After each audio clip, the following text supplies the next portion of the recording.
ஒருத்தர் ஓடி வந்தார். இன்னொருத்தரை பார்த்து, சார் உங்கள் சைக்கிளை ஒரு நாள் இரவல் கொடுங்களேன், பக்கத்து ஊருக்கு போயிட்டு வர வேண்டியிருக்கு அப்படின்னார்.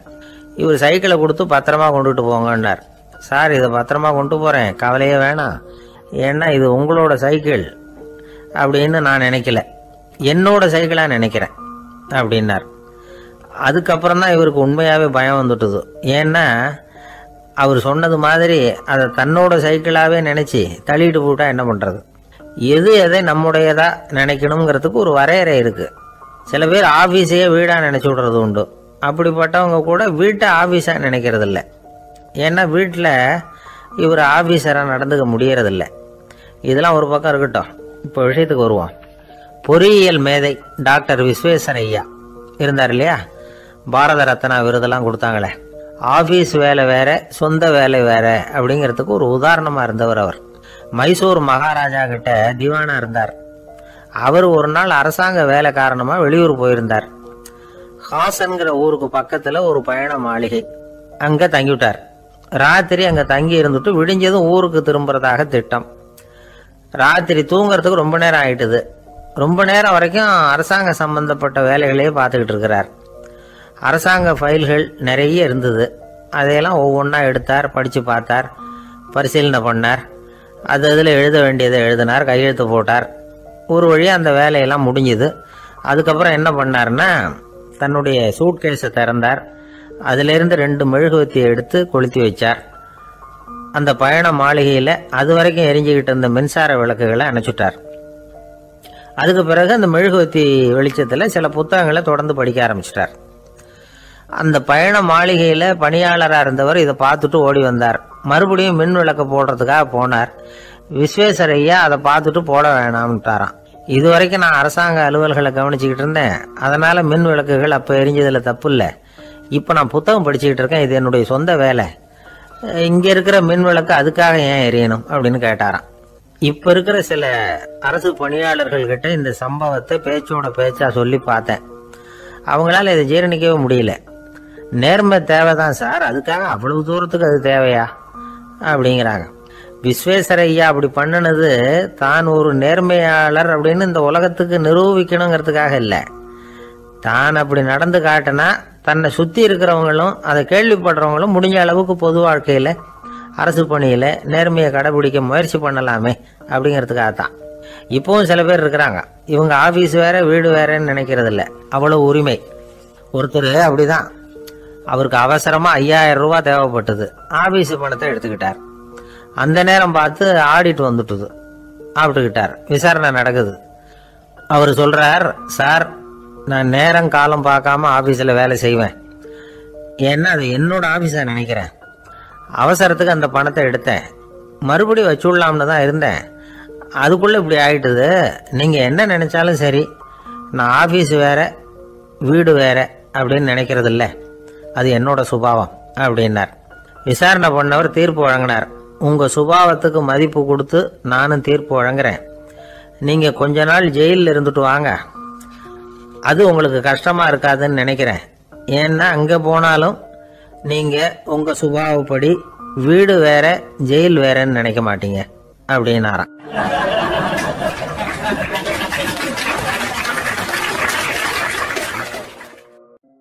இந்த உலகத்தில் எவ்வளவோ உயிரினங்கள் இருக்குது, ஒவ்வொன்றும் ஒவ்வொரு விதமாக சண்டை போடுது. இப்போ 2 மாடு சண்டை போட்டுக்குதுன்னு வச்சுக்கோங்க, என்ன பண்ணும்? 2 முட்டிக்கும். அதுக்கு சண்டை போடுறதுக்கு ஆயுதமாக உபயோகப்படுறது அதோட கொம்பு. 2 சேவல் சண்டை போட்டுக்குதுன்னு வச்சுக்கோங்க, அதுக்கு ஆயுதமாக உபயோகப்படுறது அதோட கால் நகம். காலால் தான் அது ஒன்றோட ஒன்று சண்டை போட்டுக்கும். ஆனால் 2 மனுஷன் சண்டை போட்டுக்கிறான்னு வச்சுக்கோங்க, இவன் இன்னதை தான் ஆயுதமாக உபயோகப்படுத்துவான்னு குறிப்பிட்டு சொல்ல முடியாது. கல்லை எடுப்பான், கத்தி எடுப்பான், துப்பாக்கி எடுப்பான், என்ன வேணாலும் பண்ணுவான். வாயால் திட்டுவான், கையால் அடிப்பான், காலால் உதைப்பான், சகலகலாக வல்லவன். விலங்குகள்லாம் பொதுவாக வாயை சாப்பிட்றதுக்கு மட்டும்தான் உபயோகப்படுத்துது. ஆனால் இவனுக்கு சாப்பிட்றதுக்கும் அதுதான், சாப்பிட்டு விட்டு திட்டுறதுக்கும் அதுதான். ஆனால் ஒரு விஷயத்தில் மட்டும் கெட்டிக்கிறேன், அதாவது நாம் சண்டை போட்டுக்கிட்டாலும் பரவாயில்லை, கோழிகள் சண்டை போடாமல் இருக்கணும் அப்படின்னு ஆசைப்படுறான். எதுக்காக? கோழிகள் சண்டை போடாமல் இருந்தால் நிறைய முட்டைகள் போடுமா, அதுக்காக தான் இந்த அக்கறை. கோழி பண்ணை வச்சுருக்கிறவங்களுக்கு இது ஒரு பெரிய பிரச்சனை. அதாவது பண்ணையில் இருக்கிற கோழிகளுக்குள்ளே அடிக்கடி சண்டை வந்துடும். அதனால் முட்டை உற்பத்தி குறைஞ்சிரும். சரி, இதுக்கு என்ன பண்ணுறது?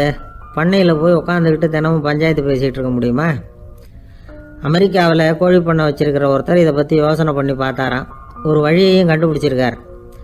கோழிக்கெல்லாம் மூக்கு கண்ணாடி மாட்டி விட்டுட்டோம்னா அது சண்டை போடுற குணம் குறைஞ்சிரும், முட்டை அதிகமாகிடும். அந்த கண்ணாடியில் உள்ள லென்ஸு சிவப்பு நிறத்தில் இருக்கணும், அவ்வளவுதான் அப்படின்னு அவர் கண்டுபிடிச்சாராம். இது ஏற்கனவே நடைமுறையில் கண்டுபிடிக்கப்பட்ட ஒரு விஷயம். ஆனால் எல்லா கோழிக்கும் சிவப்பு மூக்கு கண்ணாடி எப்படி மாட்டி விடுறது? அப்படியே மாட்டி விட்டாலும் அது நழுவாமல் இருக்கணுமே. இப்போ நாமெல்லாம் நடு விரலால் மூக்கு கண்ணாடி நடுவில் தொட்டு அப்படி ஸ்டைலாக சரி பண்ணிக்கிறோம். அது மாதிரி கோழி எப்படி சரி பண்ணிக்கும்? இதுதான் பிரச்சனை. இதுக்கு அவர் என்ன வழி கண்டுபிடிச்சாருன்னா, கோழிக்கெல்லாம் மூக்கு கண்ணாடிக்கு பதிலாக விழியொட்டு வில்லைகள், கான்டாக்ட் லென்ஸ், அதை பொருத்தி விட்டா என்ன அப்படின்னு யோசனை பண்ணார். அதே மாதிரி பண்ணார். அதே மாதிரி செஞ்சு பார்த்தார், வெற்றி. அதுக்கப்புறம் கோழியெல்லாம் சண்டை போட்டுக்கலையாம், சமாதான பிரியர்கள் ஆகிட்டு தான். கோழிகளுக்கு இயல்பாகவே சண்டை போடுற குணம் உண்டு. ஆனால் அதோட கண்ணுக்கு பார்க்குற பொருள்லாம் ரோஜா நிறத்துலையோ அல்லது இன்னும் சொல்லப்போனால் அழுத்தமான சிவப்பு நிறத்துலையோ தெரிஞ்சதுன்னா சண்டை போடுற குணம் குறைஞ்சிருதான். அந்த சமயத்தில் அது அதிகமாகவும் முட்டையிட ஆரம்பிச்சுடுதான். அதே நேரத்தில் இறை எடுக்கிறத கூட குறைச்சிக்குதான். இது ஏன் இப்படி பண்ணுதுங்கிறது விஞ்ஞானிகளுக்கு இன்னமும் புரியலையா. எப்படியோ அமெரிக்க கோழிகள்லாம் கான்டாக்ட் லென்ஸ் பொருத்திக்க ஆரம்பித்தாச்சு. கோழி கழுத்தை பிடிச்சிக்கிட்டு ஒரு சில வினாடிகளில் அதை பொருத்தி விட்றாங்களாம். கோழியோட ஆயுள் பூரா அது அப்படியே இருக்குமா. பண்ணையில் முட்டை உற்பத்தி குறைஞ்சா இது மாதிரி விஞ்ஞானபூர்வமாக பரிகாரம் தேடுறது தான் நல்லது. நமக்கு வேண்டியப்பட்ட ஒருத்தர், அவர் ஒரு கோழி பண்ணை வச்சுருந்தார். அந்த பண்ணையில் பாதி கோழி திடீர்னு செத்து போச்சு. உடனே ஒரு கால்நடை மருத்துவர்கிட்ட போக வேண்டியது தானே. அங்கே போகல. உள்ளூரில் மந்திரம் பண்ணிகிட்டு இருந்த ஒரு சாமியார்கிட்ட போனார். அவர் காலில் விழுந்தார். சாமி, என் பண்ணையில் பாதி கோழி செத்து போட்டுதுன்னார். சாமியார் யோசனை பண்ணார். சரி, பண்ணையில் வாசப்படி கிழக்கு பக்கமாக வச்சுருக்கியா மேற்கு பக்கமாக வச்சுருக்கியான்னு கேட்டார். கிழக்கு பக்கமாக இருக்குன்னார் அவர். அதுதான் தப்பு, மேற்கு பக்கமாக அதை மாற்று, சரியாக போடும்னாராம். அதே போல் இவர் போய் மாற்றிவிட்டார். அப்பவும் பாதி செத்து போச்சு. மறுபடியும் சொன்னார், சாமி மறுபடியும் பாதி கோழி செத்து போட்டுதேன்னார். சரி, கூரை எப்படி போட்டிருக்க? ஓடு போட்டிருக்கியா இல்லை கீத்து போட்டிருக்கியான்னார். ஓடு போட்டிருக்கேன்னாராம் அவர். அதுதான் தப்பு, கீத்து போட்டுரும், சரியாக போடும்னாராம். சரின்னு போய் அதையும் மாற்றி பார்த்தார். மறுபடியும் போயிட்டது, கோழி செத்து போச்சு. வந்தார். மறுபடியும் பாதி செத்து போச்சு சாமின்னு வந்தார். இவரும் யோசனையை மாற்றி மாற்றி சொல்லிகிட்டே இருக்கிறார். இப்படி அவரும் மாற்றி மாற்றி பார்த்தார். 6வது தடவையாக அவரை தேடிட்டு வந்தார். அந்த சமயத்தில் இவர் ரொம்ப தீவிரமாக யோசனை பண்ணி பார்த்துட்டு, அது சரிப்பா, நீ என்கிட்ட சளைக்காமல் வந்துக்கிட்டு இருக்கிற, நானும் யோசனை சொல்லிகிட்டு இருக்கேன். இப்போவும் உங்ககிட்ட சொல்கிறதுக்கு என்கிட்ட யோசனை நிறையா இருக்குது. ஆனால் சோதிக்கிறதுக்கு உங்ககிட்ட கோழி இல்லையே, என்ன பண்ணுறது அப்படின்னாராம் இவர்.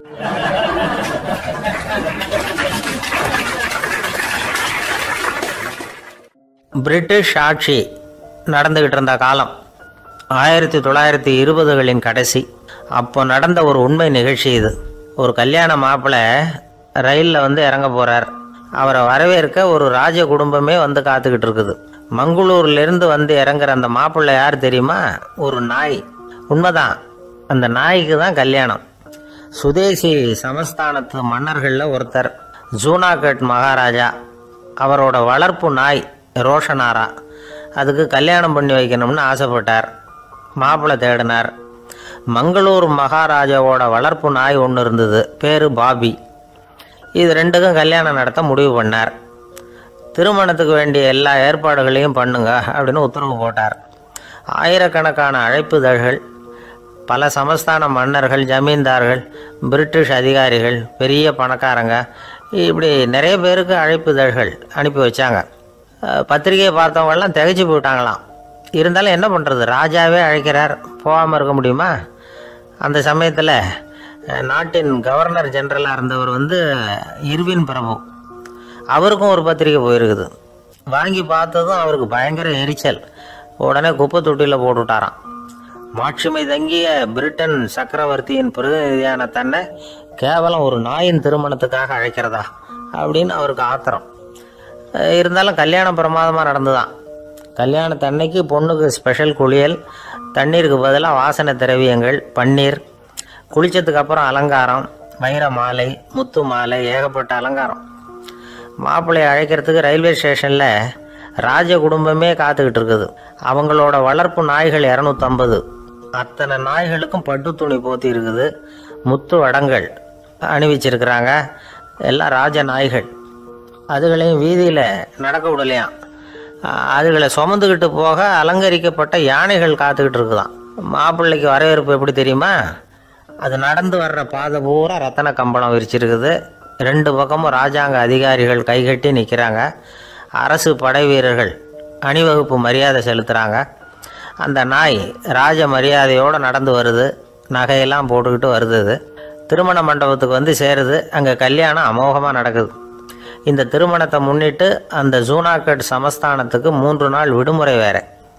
கல்யாணத்துக்கு வந்திருந்தவங்களுக்கெல்லாம் ஏக தடபுடலாக விருந்து, நாட்டியம் எல்லாம் பிரமாதமாக நடந்து தான். இந்த கல்யாணத்தில் கலந்துக்க வந்திருந்த மற்ற சமஸ்தானத்து மன்னர்கள், தீவான்கள், அரச குடும்பத்தினர், இப்படி அவங்க 700 பேராம். அவங்க வந்து போகிறதுக்காக விசேஷ ரயில்கள்லாம் வேற விட்டுருக்காங்க.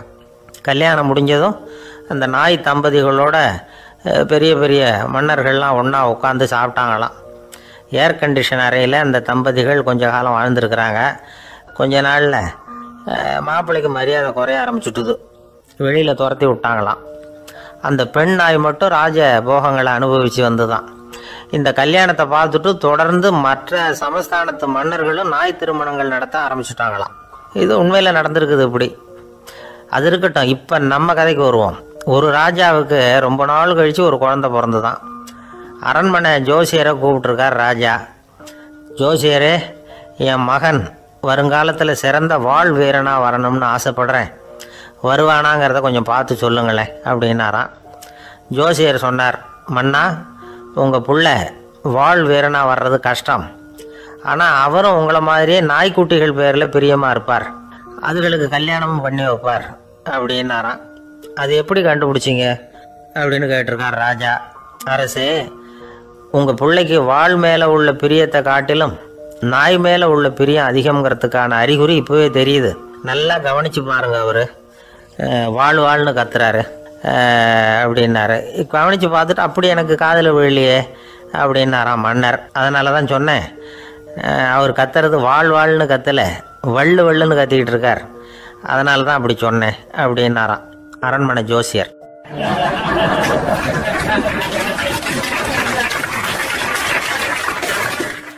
எனக்கு வாழ்க்கையே வெறுத்து போச்சு சார் அப்படின்னு சொல்லிட்டு ஒருத்தர் வந்தார். வந்து கொஞ்ச நேரம் பேசினதுக்கு அப்புறம் அவர் அப்படி சொல்லியிருந்தா அதில் ஒரு அர்த்தம் இருந்திருக்கும். வர்றதுக்கு முன்னாடியே வாழ்க்கை வெறுத்து போச்சுன்னு சொல்லிட்டு வர்றார். என்ன சார் விஷயம்னு விசாரித்தோம்.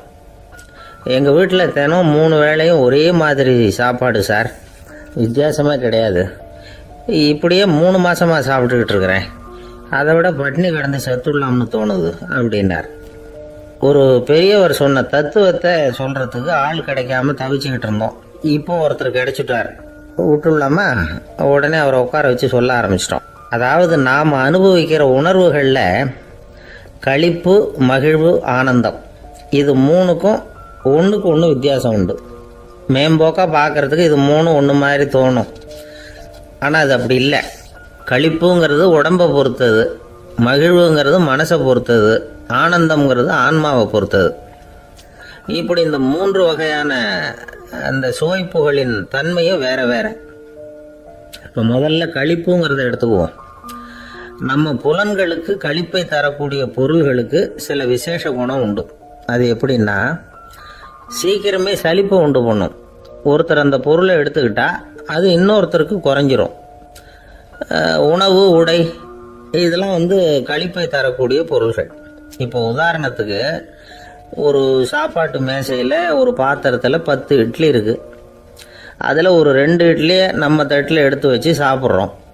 நாம் சாப்பிட்ட அந்த இட்லி நிச்சயமாக எதிரில் உட்காந்துருக்கிறவருக்கு இல்லை, அவருக்கு உபயோகப்படாது. நாம் சாப்பிட்ட அதே இட்லியை அவரும் சாப்பிட முடியாது, அவர் வேற தான் எடுத்து வச்சுக்கணும். அது மாதிரி நாம் ஒரு சட்டையை எடுத்து போட்டுக்கிறோம். அதே சட்டையை அதே நேரத்தில் இன்னொருத்தர் போட்டுக்க முடியாது. புலன்களுக்கு களிப்பை தரக்கூடிய இது மாதிரி பொருள்கள்லாம் முதல் தடவை நமக்கு கொடுக்குற களிப்பை 2வது தடவையும் கொடுக்காது. 3வது தடவை இன்னும் குறையும். கடைசியில் வெறுப்பாகவும் மாறிடும். ஒவ்வொன்றா இட்லியை தொடர்ந்து சாப்பிட்றோம்னு வச்சுக்கோங்க, முதல் இட்லி தரக்கூடிய சுவையை 30வது இட்லி தராது. முதல் தடவை புது சட்டையை போட்டுக்கிறப்போ நமக்கு இருக்கிற களிப்பு அதே சட்டையை 100வது தடவையாக போட்டுக்கிறோம்னு வைங்க, அப்போ இருக்குமா? இருக்காது. இதுதான் களிப்பு. அதாவது சீக்கிரமே சலிப்பை தரக்கூடியது. ஒருத்தர் எடுத்துக்கிட்டா இன்னொருத்தருக்கு குறைஞ்சி போகக்கூடியது. ஆனால் மகிழ்ச்சிங்கிறது அப்படி இல்லை. ஒருத்தர் அனுபவிக்கிறதுனால இன்னொருத்தருக்கு குறைஞ்சி போகாது. இப்போ காலையில் சூரியன் உதயம் ஆகிறத பார்த்து சந்தோஷப்படுறோம், அதையே இன்னொருத்தரும் பார்த்து சந்தோஷப்படலாம். ஒரு நல்ல சங்கீதத்தை கேட்குறோம், ஒரு அழகான ஓவியத்தை ரசிக்கிறோம், நீங்கள் ரசிக்கிற அதே நேரத்தில் இன்னொருத்தரும் அதை ரசிக்கலாம். அதனால் அது குறைஞ்சி போகிறதில்ல. இது மகிழ்வு. ஆனால் ஒன்று, ஒரே பாடலை திரும்ப திரும்ப கேட்டுக்கிட்டு இருந்தால் கடைசியில் அலுப்பு தட்டும். அதாவது மகிழ்வுங்கிறது எப்படின்னா, மற்றவங்களோட பகிர்ந்து கொள்றதுனால குறையாது. ஆனால் ஒரே பொருள் மீண்டும் மீண்டும் அனுபவிப்ப தர்றப்போ முதல்ல மகிழ்வு அதிகரித்து அதுக்கப்புறம் அது மங்கி மறைஞ்சு போயிடும். இதுதான் அந்த மகிழ்வுங்கிறதுக்கு இலக்கணம். சரி, இப்போ 3வதுதான் சுகம் தரக்கூடிய ஆனந்தம்ங்கிறது எப்படின்னா, இது நமக்கு உள்ளே இருந்து சுரக்கிறது. மனசு சலனங்கள்லேருந்து விடுபடுறப்போ இந்த ஆனந்தம் நமக்கு கிடைக்கும். இது நிலையான சுகம், ஆத்ம சுகம். களிப்பிலிருந்து மகிழ்வுக்கும் மகிழ்விலிருந்து ஆனந்தத்துக்கும் செல்றது தான் மனிதன் நடத்த வேண்டிய முக்கியமான பயணம். இவ்வளவு விஷயத்தையும் கேட்டுட்டு இந்த காலத்து பையன் ஒருத்தன் வந்தான். சார், இப்போ நீங்கள் ஒரு சாப்பாட்டு மேசையில் ஒரு 10 இட்லி வைக்கிறீங்க, என்ன உட்கார வைங்க, எதிரில் இன்னொருத்தனை உட்கார வைங்க. நான் களிப்பு மகிழ்வுலாம் தாண்டி நேரடியாக ஆனந்தத்துக்கு பயணம் பண்ணி காட்டுறேன் அப்படின்னா. ஒன்றும் புரியல அவன் சொன்னது. அது எப்படி, என்ன பண்ணுவ நீ அப்படின்னு சொல்லி கேட்டோம் ஆச்சரியமா. 2 இட்லி சாப்பிட்டா தானே சார் களிப்பு, நான் 10 இட்லியும் மொத்தமாக சாப்பிட்ருவேன், அடுத்தவனுக்கு எதுவும் கிடைக்காது, அவனுக்கு கிடைக்காதபடி நாமே சாப்பிட்றோம்ல, அதுதானே நமக்கு ஆனந்தம் அப்படின்னு அதுக்கு ஒரு விளக்கம் சொல்கிறான்.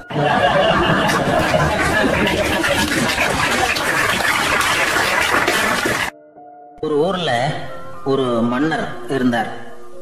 ஒரு நாள் அவருடைய அரசவைக்கு ஒரு ஓவியன் வந்தான். அவன் சீனா தேசத்திலிருந்து வந்தவன், தாவோ சிந்தனையாளர். அவன் அங்கே மன்னர் முன்னாடி நிற்கிறான். யாரும் செய்ய முடியாத ஒரு காரியத்தை என்னால் செய்ய முடியும்னு. இவன் இப்படி சொன்னதை கேட்டதும் ஏற்கனவே அங்கே இருந்த அரசவை ஓவியன் ஒருத்தனுக்கு கோபம் வந்துட்டுது. இதோ பாரு, இப்படிலாம் பேசக்கூடாது, நான் வேணும்னா உன்னுடைய சவாலை ஏற்றுக்கிறேன் அப்படின்னா. நாம் 2 பேரும் ஓவியம் தீட்டுவோம், அதை பார்த்துட்டு நம்ம 2 பேரில் யார் சிறந்த ஓவியன் அப்படிங்கிறத மன்னரே தீர்மானம் செய்யிட்டோம், என்ன சொல்கிற அப்படின்னு கேட்டான். அவனும் சரின்னு ஒத்துக்கிட்டான். போட்டி ஆரம்பமாச்சு. அரசர் அவங்களுக்கு 2 சுவர்களை ஒதுக்கி கொடுத்தார். 6 மாத காலம் அவகாசம் கொடுத்தார். 2 ஓவியர்களும் அவங்கவங்க வேலையை ஆரம்பித்தாங்க. இரவு பகலாக வேலை செய்ய ஆரம்பிச்சுட்டாங்க. 6 மாதம் முடிஞ்சது. அரசர் பார்த்தார். முதல்ல தன்னுடைய அரசவை ஓவியர் தீட்டி இருந்த ஓவியத்தை பார்த்தார். ரொம்ப பிரமாதமாக இருந்தது, பாராட்டினார். இதோ பாரு, உன்னுடைய ஓவியம் அற்புதமாக இருக்கு, உயிரோட்டம் உள்ளதாக இருக்குது, கலையின் உச்சமே இதுதான், இதை விட சிறந்த ஒரு ஓவியத்தை வேற யாராலையும் படைக்க முடியாது அப்படின்னார். அதுக்கப்புறம் அந்த சீன ஓவியன்கிட்ட போனார். எங்கே உன்னுடைய ஓவியம்னு கேட்டார். திரைச்சீலையை விலக்கி விட்டு பாருங்கன்னா. மன்னர் அந்த திரைச்சீலையை விளக்குனார். உள்ள ஓவியம் இருக்க வேண்டிய இடம் கண்ணாடி மாதிரி தெரிஞ்சுது. அவன் அந்த 6 மாத காலமாக அந்த சுவரை தேய்ச்சி தேய்ச்சி கண்ணாடி மாதிரி ஆக்கி வச்சிருக்கிறான். அதுக்கு நேராக எதிர் சுவரில் அரசவை ஓவியன் தீட்டின ஓவியம் இருக்கு. அது எதிரில் இருந்த இந்த கண்ணாடியில் பட்டு பிரதிபலிக்குது. மன்னர் யோசனை பண்ண ஆரம்பித்தார். அப்புறம் அந்த சீன ஓவியனை பார்த்து கேட்டார். இதை பாரு, நீ என்னுடைய ஆளை தோற்கடிச்சுட்ட அப்படிங்கிறதுல சந்தேகம் இல்லை, ஆனாலும் எங்களை ஏமாத்தி இருக்கிற, எந்த ஓவியமும் நீ வரையிலையே அப்படின்னார். அரசே, இதுதான் உண்மையான ஓவியம், உயிருள்ள ஓவியம். இது மனோபாவங்களை பிரதிபலிக்கும், மாறுகின்ற காலங்களை அப்படியே காட்டும் அப்படின்னா அந்த சீன ஓவியன். கையால் வரைகிற ஓவியங்கள்ல சலனம் இல்லை, கண்ணாடி அப்படி கிடையாது, சக்தியின் ஓட்டம் அதில் எப்பவும் இருந்துகிட்டே இருக்கும். கண்ணாடி மட்டுமே ஜீவன் உள்ள ஓவியமாக இருக்க முடியுங்கிறத அந்த சீன ஓவியன் தெரிஞ்சு வச்சிருந்தான். ஏன்னா அவன் ஒரு தாவோ சிந்தனையாளர். ஒவ்வொரு குழந்தையும் இந்த கண்ணாடியோடு தான் பிறக்குது. ஆனால் நாம் என்ன செய்கிறோம்னா ஓவியங்களை கண்ணாடி மீது பதிப்பிச்சு விடுறோம். கண்ணாடி நம்மளை பிரதிபலிக்குது. நம்முடைய அழகோ அவலட்சணமோ கண்ணாடியை பாதிக்கிறது இல்லை. ஏன்னா அதுக்கு மனம் கிடையாது. கடந்து போன வினாடியை பற்றி அது சிந்திக்கிறது இல்லை. அடுத்த கணத்தை பற்றின எதிர்பார்ப்பும் அதுகிட்ட கிடையாது. அதுதான் பற்றற்ற நிலை. மனிதனுக்கு தேவைப்படுறது அதுதான். கண்ணாடி கிட்ட இருந்து நாம் கற்றுக்கொள்ள வேண்டிய பாடம் இது. வாழ்க்கையில் மனிதர்களை நேசிக்கலாம், உலகின் அழகையெல்லாம் பிரதிபலிக்கலாம், ஆனால் எதையும் பற்றி கொண்டு விடக்கூடாது அப்படிங்கிறது பெரியவர்கள் அறிவுரை. துயரம்ங்கிறது பற்றுக்களின் சாயை. கண்ணாடி முன்னாடி நிற்கிறப்போலாம் நமக்கு இந்த ஞாபகம் வரணுமா. ஒரு குடும்ப தலைவர் ஒரு நாள் காலையில் விடிஞ்சு எழுந்திரிச்சதும் சத்தம் போட்டார். யார் இந்த கருங்குரங்கு படத்தை என் ரூமில் கொண்டாந்து மாட்டி வச்சது அப்படின்னு கத்தினார். சமையல் கட்டிலிருந்து மனைவி பதில் சொன்னாங்க, தூக்க கலக்கத்தில் உளராதுங்க, நல்லா பாருங்க, அது படம் கிடையாது, முகம் பார்க்குற கண்ணாடி அப்படின்னாங்க.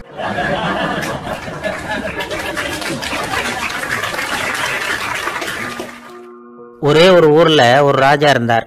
அவர் பேரில் மக்களுக்கு ரொம்ப மரியாதை. அவ்வளவு நல்லா ஆட்சி புரிஞ்சுக்கிட்டு வந்தார். அவருக்கு வயசாகிட்டுது. அதனால் ஒரு நாள் அமைச்சரை கூப்பிட்டார். இதை பாருங்கள், எனக்கு வயசாகிட்டுது, அதனால் இந்த அரச பொறுப்பை எல்லாம் நீங்கள் ஏற்றுக்குங்க அப்படின்னார். அதுக்கப்புறம் ராணியை கூப்பிட்டார். வா, நாம் இனிமேல் இங்கே இருக்க வேணாம், காட்டுக்கு போய் தவம் பண்ணலாம் அப்படின்னு கூப்பிட்டார். இந்த செய்தி மக்களுக்கு அறிவிக்கப்பட்டது. மக்கள் உடனே கூட்டம் கூட்டமாக அரண்மனைக்கு வர ஆரம்பிச்சுட்டாங்க. மன்னரை போய் பார்க்குறாங்க. அரசே, தாங்கள் எங்களுக்கு தந்தை மாதிரி. நீங்கள் காட்டுக்கு போயிட்டால் நாங்கள்லாம் இங்கே எப்படி இருக்க முடியும்? எங்களுக்கெல்லாம் எந்த துன்பமும் இல்லாமல் பார்த்துக்கிட்டு வர்றீங்க. இது மாதிரியான ஒரு அரசாட்சி இல்லைன்னா மக்கள் வாழ்ந்து என்ன பயன் அப்படின்னாங்க. இருந்தாலும் என்ன பண்ணுறது, வயசாயிட்ட காரணத்தினால இந்த முடிவுக்கு வர வேண்டியிருக்குது அப்படின்னாரா ராஜா. அப்படின்னா நீங்கள் காட்டுக்கு போக வேணாம், நாங்கள் போகிறோம். நாங்கள் அங்கே போய் தவம் பண்ணுறோம், வழிபாடு பண்ணுறோம். கடவுள் வருவார், அவர்கிட்ட வரம் வாங்கிட்டு வந்துடுறோம் அப்படின்னாங்களாம். அப்படி சொல்லிவிட்டு உடனே எல்லாரும் காட்டுக்கு போனாங்க. நாட்டு மக்கள் எல்லாரும் ஒட்டு மொத்தமாக காட்டில் உட்காந்துக்கிட்டு தவம் பண்ணுறதை பார்த்தார் கடவுள். உடனே புறப்பட்டு வந்தார். எல்லாரும் இப்படி உட்காந்துருக்கிறீங்களே, என்ன வேணும் உங்களுக்கு அப்படின்னு கேட்டார். உடனே மக்கள் எல்லாரும் ஒரு குரலில் சொன்னாங்க, சுவாமி, எங்கள் மன்னன் ரொம்ப நாளைக்கு நல்லபடியாக இருக்கணும். அவர் மகிழ்ச்சியாகவும் உடல் நலத்தோடும் இருந்தால் தான் நாங்கள் அமைதியாக வாழ முடியும் அப்படின்னாங்க. சரி, அதுக்கு என்ன செய்யணும் அப்படின்னார் ஆண்டவன். எங்கள் மன்னருக்கு இன்னும் ஒரு 100 வருஷம் ஆயுளை கொடுங்க அப்படின்னாங்க. அவ்வளவு தானே, சரி அப்படியே ஆகட்டும் அப்படின்னு சொல்லிவிட்டு ஆண்டவன் போயிட்டார். மக்கள் மகிழ்ச்சியோடு திரும்பி வந்தாங்க. மன்னா, கடவுள் வரம் கொடுத்துட்டார், நீங்கள் 100 வருஷம் வாழ போகிறீங்க அப்படின்னாங்க. இதை கேட்டதும் ராணி ராஜாவை வணங்கி, நான் தவம் செய்ய போகிறேன் அப்படின்னு புறப்பட்டாங்க. உடனே மக்கள் என்ன நினச்சாங்க தெரியுமா? ஐயோ, நாம் ராஜாவுக்கு மட்டும்தானே நீண்ட ஆயுள் வேணும்னு வரம் வாங்கினோம், ராணிக்கு வாங்கலையே, அதுதான் கோபத்தில் புறப்பட்டாங்க போல இருக்கு அப்படின்னு நினச்சி வருத்தப்பட்டாங்க. ஆனால் ராணி நினச்சது அது இல்லை. ராணி போய் தவம் பண்ணாங்க, கடவுள் காட்சி கொடுத்தார். இவங்க கேட்குறாங்க, சுவாமி, ராஜாவுக்கு மட்டும் 100 வருஷம் ஆயுள்னு வரம் கொடுத்துட்டீங்க, அப்படின்னா குடிமக்களும் 100 வருஷம் இருக்கணும். இப்படிப்பட்ட குடிமக்கள் இல்லைன்னா அப்படிப்பட்ட அரசன் இருந்து என்ன பிரயோஜனம் அப்படின்னாங்களாம். ஆண்டவன் பார்த்தார், சரி அவங்களும் 100 வருஷம் வாழ்வாங்க, அது மட்டும் இல்லை, நீயும் 100 ஆண்டு காலம் வாழ வரமளிக்கிறேன் அப்படின்னு சொல்லிவிட்டு மறைஞ்சிட்டார். இதில் ஆண்டவன் வர்றதும் மறையிறதும் முக்கியம் இல்லை. இதில் கவனிக்க வேண்டியது ஆள்கிறவனின் விசால மனம், குடிமக்களின் விசால மனம், ஆள்கிறவன் மனைவியினுடைய விசால மனம். இப்படி ஒரு நாடு இருந்துட்டுதுன்னா எப்படி இருக்கும் வாழ்க்கையை நினச்சி பாருங்கள். அதனால தான் பெரியவங்கள்லாம் சொல்கிறாங்க, இதய வாசல் திறந்தே இருக்கணும், இதயத்தின் கதவுகளை மூடாதீங்க அப்படின்னு சொல்லுவாங்க. என்கிட்ட ஒருத்தர் சொன்னார், என்னுடைய இதய வாசல் எப்பவும் திறந்தே தான் இருக்குதுன்னார். எதனால் அப்படி சொல்கிறீங்க அப்படின்னு கேட்டோம். டாக்டரே சொல்லிவிட்டார், என்னுடைய இதயத்தில் ஒரு ஓட்டை இருக்குது அப்படின்னு, வால்வு சரியில்லையா அப்படிங்கிறார்.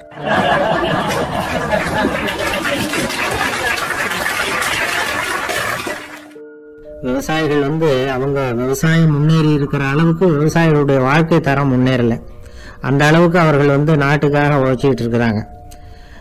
அந்த காலத்திலே அதை பற்றி ஒரு கதை சொல்கிறது உண்டு. ஒரு வயசான ஆள் நிலத்தில் ஏறு ஊதுகிட்டு இருந்தாராம். கிழிஞ்சு போன ஒரு சின்ன துண்டை தான் இடுப்பில் கட்டியிருந்தாராம். தலையில் ஒரு கந்தலை சுற்றி இருந்தார். உடம்பு பூரா சேரு, ரொம்ப ஏழை. ஏறு ஓட்டிகிட்டு இருக்கிறவர் வேறு எப்படி இருப்பார்? இருந்தாலும் அந்த ஆள் ரொம்ப ஜாலியாக பாட்டு பாடிக்கிட்டே ஏறு ஊதுகிட்டு இருந்தாராம். உடம்புல தான் அவர் ஏழையை தவிர மனசில் ஒரு ஏழையாக தெரியல. அந்த சமயத்தில் அந்த நாட்டு ராஜா அந்த பக்கமாக குதிரை மேலே வந்தாராம். வேட்டைக்கு போயிட்டு பரிவாரங்களோடு திரும்பி வந்துகிட்டு இருக்கிறார். ரொம்ப செல்வ செழிப்புல இருக்கிற ராஜா அவர் இந்த வயசான விவசாயியை பார்த்துருக்கார். இந்த ஆள் ரொம்பவும் ஏழைங்கிறது அவர் பார்த்தாவே பளிச்சுன்னு தெரியுது. கட்டிக்கிறதுக்கு நல்ல துணி இல்லை, உடம்போ இழைச்சி போயிருக்குது, வயது முதுகில் போய் ஒட்டிகிட்டு இருக்கு, கண்ணு குழு விழுந்து போயிருக்குது. ஆனாலும் முகத்தை பார்த்தா சந்தோஷமாக இருக்கிற மாதிரி இருக்குது. இவ்வளவு உற்சாகமாக பாடிக்கிட்டு இருக்கிறாரே அப்படின்னு ஆச்சரியமாக நினச்சி பார்த்தார் அந்த ராஜா. சரி, அவர்கிட்ட கொஞ்சம் பேச்சு கொடுத்து பார்க்கலாம் அப்படின்னு முடிவு பண்ணார். ஐயா பெரியவரே, இப்படி கொஞ்சம் வர முடியுமான்னாராம். பொழுது போகிறதுக்குள்ளே நான் இந்த வயல் பூரா உழவு ஓட்டி ஆகணும், அதனால் பேசுறதுக்கு நேரம் இல்லை அப்படின்னாராம் அந்த பெரியவர். என்ன அவ்வளவு அவசரமா? மீதி இருந்தால் நாளைக்கு ஊதுவப்படாதா? அது சரி, உனக்கு எத்தனை ஏக்கர் நிலம் இருக்குது அப்படின்னு விசாரிச்சிருக்கார் ராஜா. எனக்குன்னு சொந்தமாக உள்ளங்கை அளவு கூட நிலம் கிடையாது. இது எங்கள் முதலாளியோட நிலம். இதை பூராவும் ஊத முடிச்சாதான் அவர் கூலி கொடுப்பார். நான் கூலிக்கு ஊதுகிட்டு இருக்கிறேன். உங்ககிட்ட பேசிக்கிட்டு இருந்தா அவருக்கு துரோகம் பண்ணது மாதிரி ஆயிடும் அப்படின்னாராம். ராஜா குதிரையை விட்டு கீழே இறங்கினார். வரப்பில் நடந்து அந்த பெரியவர்கிட்டயே போனாராம். சரி, ஒரு நாள் பூரா ஊதான் உனக்கு எவ்வளவு கூலின்னு கேட்டிருக்கார். 8 அணா கூலி கிடைக்கும்னாராம் அவர். இது ரொம்ப காலத்துக்கு முன்னாடி நடந்த ஒரு சம்பவங்கிறதுனால அப்போ 8 அணா கூலிங்கிறது ரொம்ப பெருசு. இருந்தாலும் அதுவும் அந்த ராஜாவுக்கு பெரிய கூலியா தெரியல. இவ்வளவு தானா, இதை வச்சுக்கிட்டு நீ எப்படி காலம் தள்ளுற அப்படின்னாராம். ஒன்றும் கவலை இல்லை அப்படின்னாராம் அவர். ராஜாவுக்கு ரொம்ப ஆச்சரியமா போச்சு. 8 அணா கூலி வாங்குற இந்த ஆளு கவலை இல்லாமல் இருக்கிறார், ஏராளமான வசதியோடு இருக்கிறன்னா கவலை இல்லாமல் வாழ முடியலையே அப்படின்னு நினச்சி பார்த்துருக்கார். அது சரி, 8 அணாவில் எப்படி குடும்பம் நடத்துகிற அப்படின்னு கேட்டாராம். எனக்கு கிடைக்கிற 8 அணாவில் 2 அணா குடும்பத்துக்கு செலவழிக்கிறேன், 2 அணா பழைய கடனுக்கு கொடுக்குறேன், 2 அணா தர்மம் செய்கிறேன், 2 அணா வட்டிக்கு கொடுக்குறேன், ஒரு குறையும் இல்லைன்னாராம். ராஜாவுக்கு ஒன்றும் புரியல. எனக்கு ஒன்றும் புரியலேன்னு இருக்கார். ஐயா, எனக்கும் என் மனைவிக்கும் 2 அணா செலவாகுது. வயசான அம்மா அப்பா இருக்கிறாங்க, சின்ன வயசுல என்னை காப்பாத்தினவங்க அவங்க. அந்த கடனுக்கு 2 அணா செலவாகுது, அது பழைய கடன். என் தங்கச்சி ஒருத்தி ஆதரவு இல்லாத நிலைமையில தன்னுடைய மகனோட என் வீட்டில் இருக்கிறா. அவளுக்கும் அவள் மகனுக்கும் 2 அணா செலவு பண்றேன், அது தர்மம். எனக்கு 2 பிள்ளைங்க இருக்கிறாங்க, அவங்களுக்கு 2 அணா செலவு பண்றேன், அது வட்டிக்கு கொடுக்கறது மாதிரி. பிற்காலத்தில் அவங்க எங்களை காப்பாற்றுவாங்க. அந்த வகையில் நான் திருப்தியோடு வாழ்ந்துகிட்டு இருக்கிறேன் அப்படின்னாராம். ராஜாவுக்கு அர்த்தம் புரிய ஆரம்பிச்சுதான். அந்த பெரிய நிலத்தை விலை கொடுத்து வாங்கி அந்த பெரியவருக்கே தானமாக கொடுத்துட்டாராம். இப்போ ஊழவருக்கே நிலம் சொந்தமாயிட்டுது. அன்னையிலேருந்து அரசனுக்கும் ஆறுதல் கிடைச்சுதான். இப்படி ஒரு கதை சொல்லுவாங்க. 8 அணா வருமானத்தை வச்சுக்கிட்டு எப்படி காலத்தை தள்ளுறதுன்னு சொல்றதுக்காக இந்த கதையை சொல்றதாக யாரும் தப்பா நினைச்சிக்க கூடாது. கிடைக்கிறத எப்படி பங்கு போடுறார், எப்படி திருப்தியா வாழறார் அப்படிங்கிறது தான் முக்கியம். அது மாதிரி இன்றைக்கு இந்த பொங்கல் திருநாள்ல உழவர்கள் மனசு மகிழ்ச்சியா இருந்ததுன்னா அது எல்லாரும் மகிழ்ச்சியா இருக்கிறது மாதிரி அர்த்தம். அதனால அவர்கள்ட்ட இருந்து நாம பாடம் கத்துக்கணும். சில உழவர்கள் தங்கள் நிலத்துல விளையறத தாங்கள் சாப்பிட மாட்டாங்க, அடுத்தவங்கள்ட்ட வித்துட்டு சந்தையில போய் வேற அரிசி வாங்கிட்டு வந்துதான் இவங்க சாப்பிடுவாங்க. அப்படிப்பட்ட விவசாயிகள்லாம் இது உண்டு. பங்கிடுகிற பண்பை உழவர்கள்ட்ட இருந்து கற்றுக்கொள்ளுங்கள் அப்படிமாங்க. ஒரு ஆள் நிம்மதியா மகிழ்ச்சியா இருந்தானா, உங்க நிம்மதிக்கும் மகிழ்ச்சிக்கும் என்ன காரணம்னு கேட்டிருக்காரு இன்னொருத்தர். என்கிட்ட இருந்தது பூராவையும் என் பிள்ளைங்களுக்கு சமமா பங்கு போட்டு கொடுத்துட்டேன், எனக்குன்னு எதுவுமே வச்சுக்கல, அதுதான் நிம்மதிக்கு காரணம்னு இருக்கான். உங்ககிட்ட இருந்தது எவ்வளவு இருந்தது அப்படின்னு கேட்டிருக்காரு அவரு. மொத்தமா ஒரு 50,000 ரூபாய் இருக்கும் அப்படின்னு இருக்கான். அவ்வளவும் பணமாவே இருந்ததா அப்படின்னு கேட்டிருக்காங்க அவங்க. இல்லைங்க, அவ்வளவும் கடன், அதை தான் பிரிச்சு கொடுத்துருக்கான் பிள்ளைங்க கிட்ட அப்படின்னு நானா. அவன்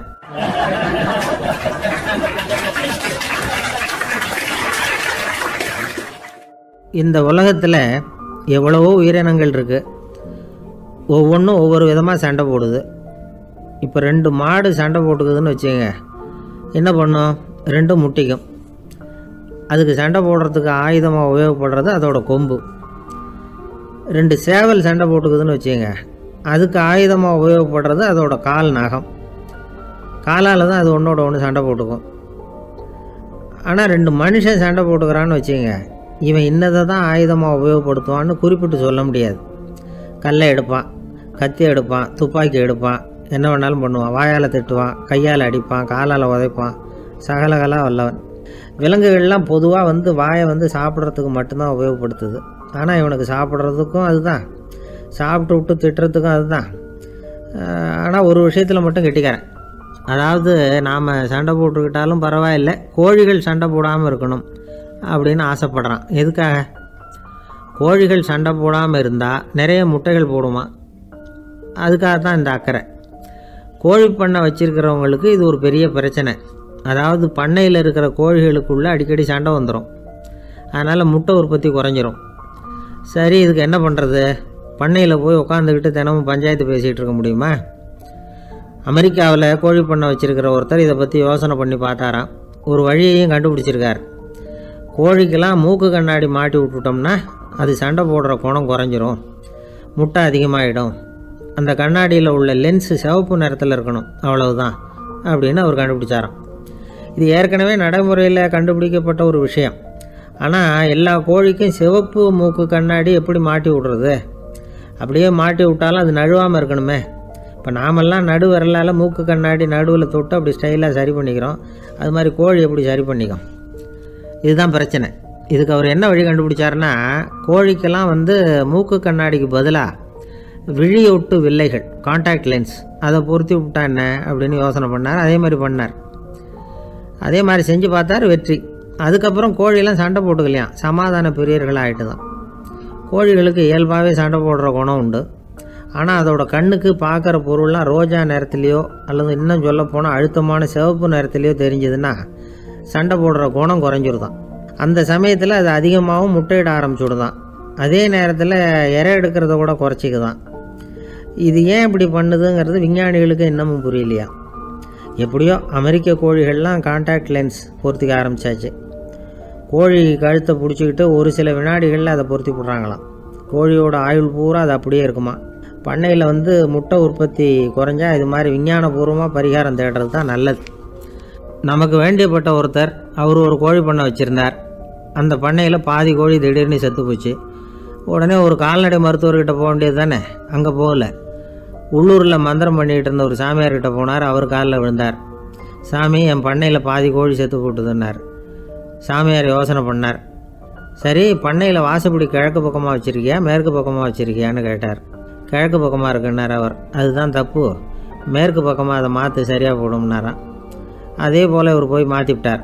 அப்பவும் பாதி செத்து போச்சு. மறுபடியும் சொன்னார், சாமி மறுபடியும் பாதி கோழி செத்து போட்டுதேன்னார்.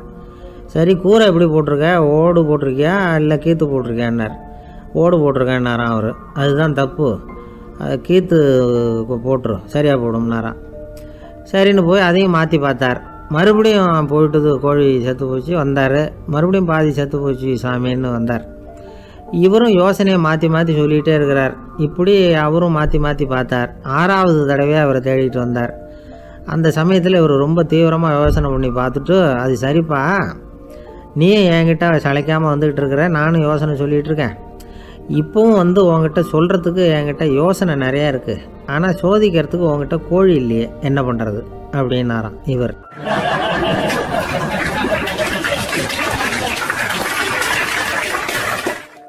ஊருக்கு வெளியில் அமைதியான ஒரு இடம், அங்கே ஒரு ஆசிரமம், அங்கே ஒரு சாமியார். அவர் தினமும் நல்ல போதனைகள்லாம் செய்வார். பல பேர் போய் அங்கேயே சில நாள் தங்கி இருந்து அவர் சொல்கிற அறிவுரைகளை எல்லாம் கேட்டுக்கிட்டு வர்றது வழக்கம். ஒரு தடவை அவரை பார்த்துட்டு போகிறதுக்காக 3 வெளியூர் தம்பதிகள் வந்தாங்களாம். அந்த மடத்திலேயே சாப்பிட்டுக்கிட்டு தங்கி இருந்து அவங்களுடைய போதனைகளை கேட்டுக்கிட்டு போகணுங்கிறது அவங்க நோக்கம்.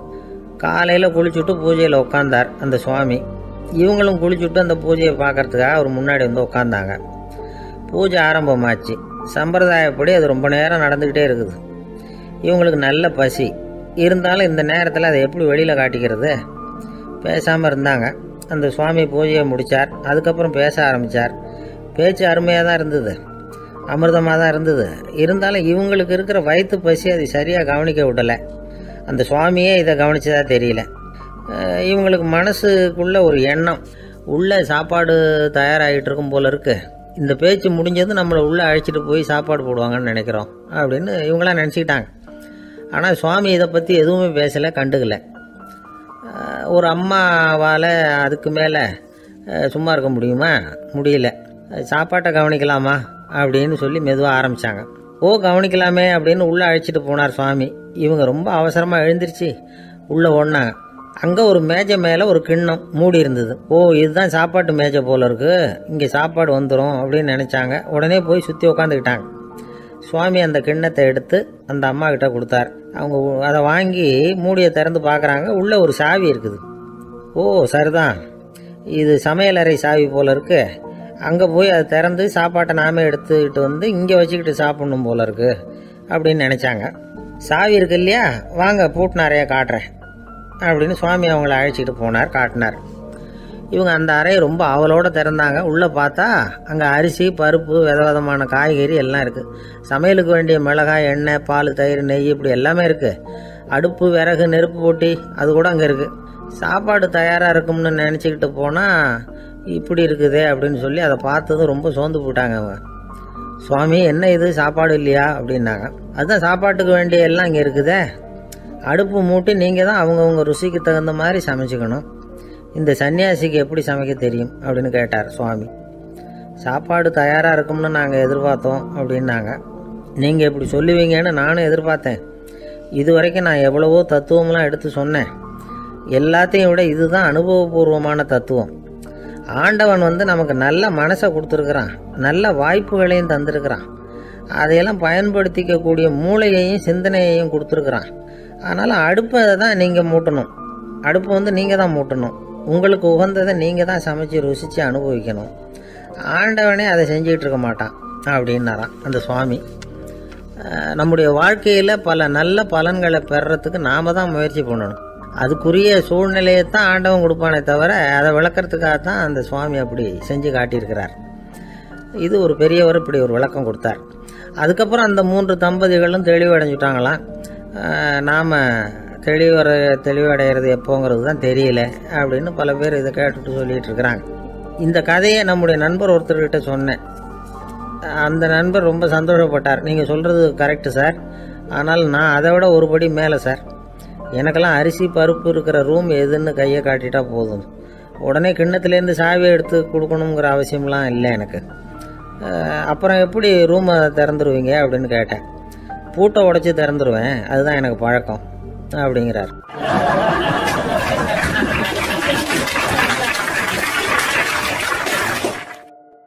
ஒரு ஊரில் ஒரு ஆள் இருந்தான். கற்பனையிலேயே காலத்தை கடத்திக்கிட்டு இருந்தான். ஒரு நாள் ஒரு மரத்தடியில் உட்காந்துருந்தான். அவனுக்கு பசிக்கிற மாதிரி தெரிஞ்சுது. உடனே கற்பனையிலேயே சாப்பிட ஆரம்பிச்சிட்டான். அதாவது எதிரில் இலை போட்டு சாப்பாடு போடப்பட்டிருக்கிறதாகவும் அதை இவன் சாப்பிட்றதாகவும் நினச்சிக்கிட்டு கையை மட்டும் வாய்க்கும் தரைக்குமா அப்படியும் கொண்டுகிட்டு போய் பாவனை பண்ணிகிட்டே இருக்கிறான். தூரத்தில் இருந்து பார்க்குறவங்களுக்கு இவன் ஏதோ பலமான விருந்து சாப்பிட்டுக்கிட்டு இருக்கிறான் அப்படின்னு தான் தோணும். அது மாதிரியே பண்ணிக்கிட்டு இருந்தான். அந்த வழியாக ஒரு சன்னியாசி வந்துக்கிட்டு இருந்தார். இவனை பார்த்தார். என்ன இவன் இப்படி பண்ணிகிட்டு இருக்கிறானே அப்படின்னு நினச்சாரு. கொஞ்ச நேரம் அவனையே உத்து பார்த்துக்கிட்டு இருந்தார். இவரை பார்த்துதான் அவன் இன்னமும் சுவாரஸ்யமாக சாப்பிட ஆரம்பிச்சிட்டான். அப்பப்பா, என்ன இது, இந்த குழம்பு இவ்வளவு காரமாக இருக்குது, என்னுடைய நாக்கே எரிஞ்சு போடும் போல இருக்க அப்படின்னு சொல்லிட்டு பக்கத்தில் ஒரு குவளையை எடுத்து தண்ணி குடிக்கிறது மாதிரி பாவனை பண்ணுறான். அப்பாடா, இப்போ கொஞ்சம் பரவாயில்ல அப்படின்னு சொல்லிட்டு குவளையை கீழே வைக்கிறது மாதிரி ஒரு பாவனை பண்ணுறான். சன்னியாசி பார்த்தார். என்னப்பா, சாப்பாட்டில் காரம் அதிகமோ அப்படின்னார். ஆமாம் சுவாமி, ஞாபகம் மறதியில் கொஞ்சம் மிளகாய் அதிகமாக சேர்த்துக்கிட்டேன் அப்படின்னா. சரி சாப்பிடு அப்படின்னு சொல்லிட்டார். அவன் சாப்பிட்டு முடிக்கிற வரைக்கும் பொறுமையாக உட்காந்துருந்தார். அவன் அப்பாடா அப்படின்னு சொல்லிட்டு மறுபடியும் தண்ணி எடுத்து குடித்தான். எல்லாம் கற்பனையிலேயே. அதுக்கப்புறம் சன்னியாசி பேச ஆரம்பித்தார். இதை பாருப்பா, உன்னுடைய கற்பனையை நான் மெச்சுறேன். இருந்தாலும் உன் சாப்பாட்டில் ஒரு இனிப்பையும் வச்சிருக்கலாமே, ஏன் மிளகாயை அளவுக்கு அதிகமாக போட்டுவிட்டு அவஸ்தைப்படுறேன் அப்படின்னார். அவன் யோசிக்க ஆரம்பித்தான். அதுக்கப்புறம் இவர் சொன்னார், இதை பாருப்பா, இனிமேல உன்னுடைய கற்பனையும் உயர்ந்ததாக இருக்கட்டும் அப்படின்னு உபதேசம் பண்ணிவிட்டு போனார். எப்பவும் உயர்வை பற்றியே சிந்திக்கணும். உயர்வு கிடைக்கலன்னா கூட அப்படி சிந்திக்கிறது நிறுத்தப்படாது அப்படிங்கிறார் திருவள்ளுவர். உள்ளுவது எல்லாம் உயர் உள்ளல், மற்ற அது தள்ளினும் தள்ளாமை நேர்த்து. ஊக்கம் இல்லாமல் உலகத்தில் வாழ்ந்து பிரயோஜனம் இல்லை. அதனால உயர்வாகவே சிந்திக்கணும். அது நம்மளை ஊக்கப்படுத்தும். இது பெரிய ஒரு வாக்கு. இந்த உலகத்தில் கற்பனையிலேயே வாழ்கிற சில கஞ்சர்களும் உண்டு. அதாவது 2 கஞ்சர்கள் 2 பேரும் பக்கத்து பக்கத்து ஊர்ல இருந்தாங்க. பொங்கல் சமயம். ஒரு கஞ்சன் தன்னுடைய மகனை கூப்பிட்டான். இதை பாருப்பா, பக்கத்து ஊர்ல என்னுடைய நண்பன் ஒருத்தன் இருக்கிறான், அவனுக்கு பொங்கல் பரிசு ஏதாவது கொடுக்கணும். நான் ஒரு 4 ஆட்டுக்குட்டியை தரேன், நீ கொண்டுகிட்டு போய் கொடுத்துட்டு வந்து விடுறியா அப்படின்னு கேட்டான். சரி, நான் புள்ள ஒரு பைய கையில் எடுத்துக்கோன்னா அவன் எடுத்துக்கிட்டான். இந்த ஆட்டுக்குட்டி பிடிச்சிக்கோ அப்படின்னு சொல்லி ஒவ்வொன்றா போடுறேன் பார் அப்படின்னு சொல்லிட்டு 1 2 3 4 அப்படின்னு எண்ணிக்கிட்டே வெறும் சைகையாலேயே ஆட்டுக்குட்டியை பிடிச்சி போடுறது மாதிரி பாவனை பண்ணிட்டு இருக்கிறான். அவன் பிள்ளையும் அது ரொம்ப அக்கறையாக வாங்கிக்கிறது மாதிரி வாங்கிக்கிட்டு அந்த பையை தூக்கிக்கிட்டு அடுத்த ஊருக்கு போகிறான். இவன் அங்கே போய் சேர்ந்த நேரத்தில் அந்த கஞ்சன் ஊரில் இல்லை, எங்கேயோ வெளியில் போயிருக்கிறான். அவனோட புள்ள மட்டும்தான் வீட்டில் இருந்தான். இவன் அவன்கிட்ட, இதை பாரு, எங்கள் அப்பா உங்கள் அப்பாவுக்கு ஆட்டுக்குட்டி கொடுத்து அனுப்பியிருக்கிறாரு, பிடிச்சிக்கோ அப்படின்னு சொல்லி பாவனையிலேயே ஒவ்வொன்றா எடுத்து அவன்கிட்ட கொடுத்துட்டான். அவனும் வாங்கிட்டான் வாங்கிறது மாதிரி. அப்புறம் சொன்னான், சரிப்பா, நானும் பதிலுக்கு ஏதாவது உங்ககிட்ட கொடுக்கணும் இல்லையா, அதனால் அந்த பையை பிடி, ஒரு 10 எலுமிச்சம்பழம் தரேன், பதிலுக்கு அதை நீ எடுத்துகிட்டு போ அப்படின்னு சொல்லி கையாலேயே ஒவ்வொன்றா எடுத்து போடுறது மாதிரி பாவனை பண்ணிவிட்டான். அவனும் ரொம்ப நன்றி அப்படின்னு சொல்லிவிட்டு அதை வாங்கிட்டு போயிட்டான். கொஞ்ச நேரம் கழிச்சு வெளியில் போயிருந்த அப்பங்காரன் திரும்பி வந்தான். உள்ள சொன்னான், அப்பா, உன்னோட நண்பர் அவருடைய மகன் மூலமாக உனக்கு 6 ஆட்டுக்குட்டி கொடுத்து அனுப்பியிருந்தார், நானும் பதிலுக்கு ஒரு 10 எலுமிச்சம்பழம் கொடுத்து அனுப்பியிருக்கிறேன் அப்படின்னா. எப்படிடா கொடுத்தேன்னு கேட்டார் அப்பா. இப்படி தான் கொடுத்தேன்னு சொல்லி சைகையிலேயே காட்டினான். இதை பார்த்ததும் அப்பங்காரனுக்கு பயங்கரமாக கோபம் வந்துட்டுது. பலார்னு அரைஞ்சிட்டான் பையனை. ஏன்ப்பா அரைஞ்ச? 10 எலுமிச்சம்பழம் கொடுத்துட்டேனே அப்படிங்கிறதுக்காகவா அப்படின்னு கேட்டான். அது கூட பரவாயில்ல, நீ காட்டுற சைகையை பார்த்தா ஆரஞ்சு பழம் சைஸுக்கு இருக்குது, அவ்வளவு பெருசா ஏன் கொடுத்த? அதுதான் எனக்கு கோபம் அப்படி.